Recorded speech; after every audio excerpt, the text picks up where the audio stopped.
Baik, bismillahirrahmanirrahim. Assalamualaikum warahmatullahi wabarakatuh.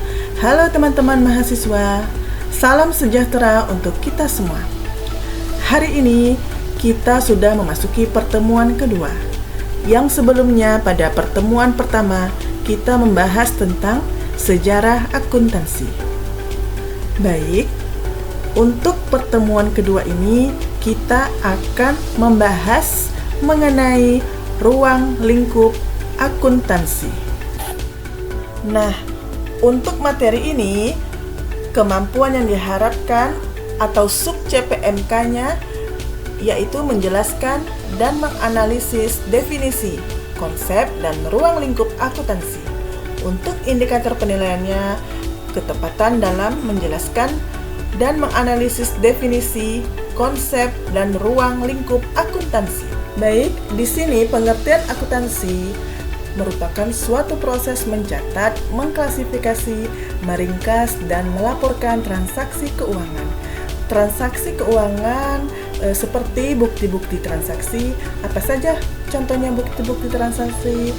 Seperti cek, nota debit, nota kredit, kwitansi, faktur. Nah, tujuan dari akuntansi ini sebagai atau untuk menyediakan informasi yang relevan dalam pengambilan keputusan.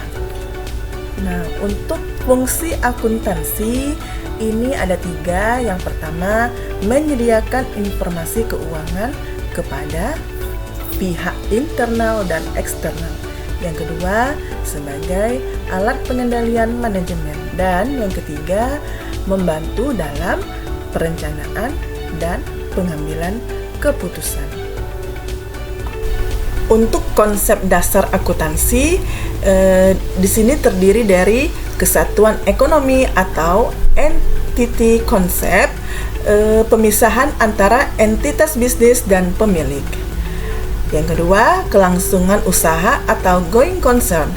Diasumsikan bahwa bisnis akan terus berjalan.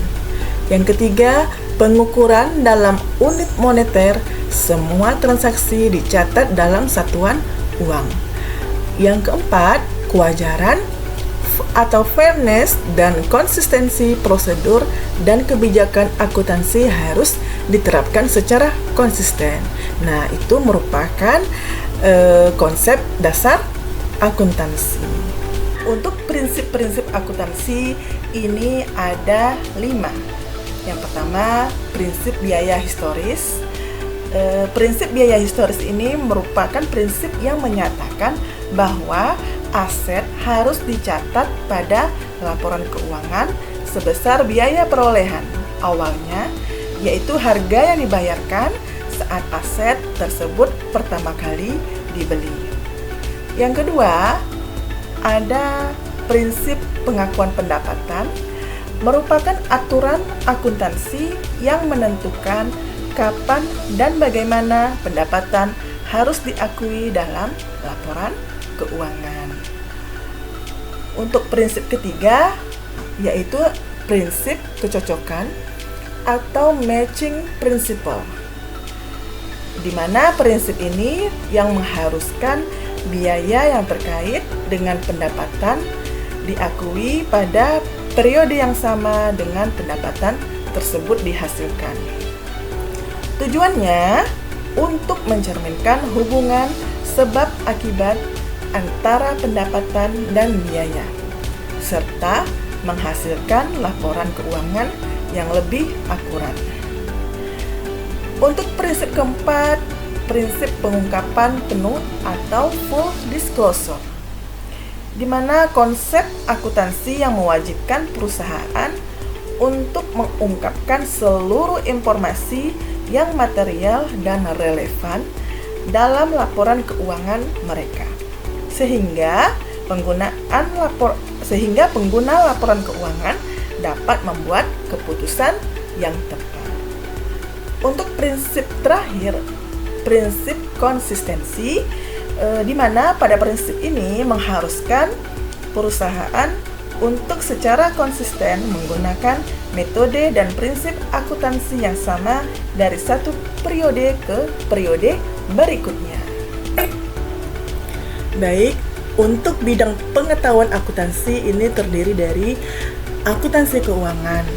Nah, bidang akuntansi keuangan ini membahas prinsip, standar, metode, dan prosedur akuntansi untuk menghasilkan laporan keuangan yang ditujukan kepada pihak di luar perusahaan atau pihak eksternal. Yang kedua, ada bidang akuntansi manajemen. Bidang akuntansi manajemen ini lebih berfokus pada pemanfaatan data akuntansi untuk pengambilan keputusan dan pengendalian operasi perusahaan secara keseluruhan. Terus ada akuntansi biaya. Pada bidang akuntansi biaya ini berfokus pada masalah penetapan dan pengendalian biaya, terutama yang berhubungan dengan biaya produksi dan khususnya dalam perusahaan manufaktur atau perusahaan industri. Terus ada akuntansi pajak. Pada bidang ini membahas transaksi penting perusahaan dan berbagai peraturan perpajakan yang bersangkutan serta pengaruh peraturan tersebut terhadap laporan keuangan, khususnya terhadap penentuan besarnya laba perusahaan. Kemudian ada auditing atau pemeriksaan akuntansi. Pada bidang ini membahas prinsip, prosedur, dan teknik pengauditan dalam rangka menentukan apakah laporan keuangan telah disajikan sesuai dengan prinsip akuntansi berterima umum. Selanjutnya ada sistem informasi akuntansi, di mana proses otomatisasi dan pengendalian informasi akuntansi. Selanjutnya, pengguna informasi akuntansi di mana terdiri dari pihak internal dan pihak eksternal. Pihak internal terdiri dari manajer, pemilik, dan karyawan. Sedangkan pihak eksternal terdiri dari investor, kreditur, pemerintah, dan masyarakat umum. Selanjutnya, silakan memberikan kesimpulan atas materi ini di kolom komentar YouTube dan berikan keterangan nama, NIM, dan kelas. Cukup sekian materi untuk ruang lingkup akuntansi. Saya akhiri. Wassalamualaikum warahmatullahi wabarakatuh.